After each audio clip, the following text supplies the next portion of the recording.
الحمد لله ما سبحت بحمده ألسنة الذاكرين،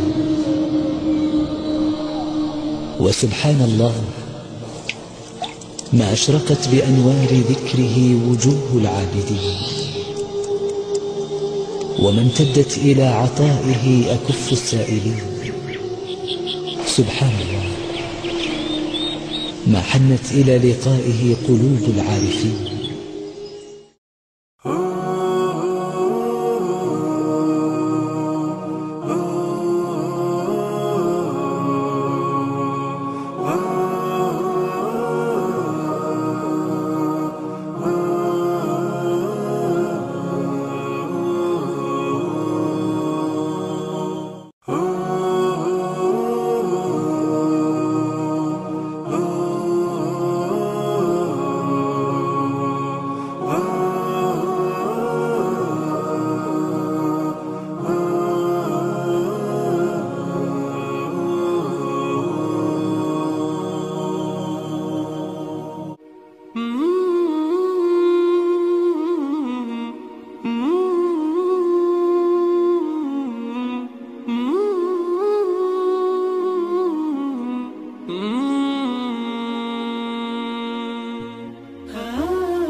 والعابدات عد إلى ظله الظليل التماسا، إن دواء الرضا وحسن الصلاة حيث يكسوك حلة من حنان وأمان في هجمة العاديات، وترنم بذكره فهو غرس سوف تجني ثماره اليانعات.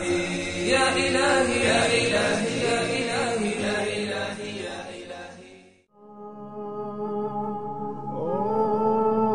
مهما جدت الشمس تكسف والقمر يخسف والأنبياء يموتون والملائكة يموتون وكل شيء تذهب بشاشته أيا كان، حتى الأرض والسماوات، يوم تبدأ الأرض غير الأرض والسماوات، كل أحد كل شيء إلا وجه العلي الأعلى جل جلاله سبحانه.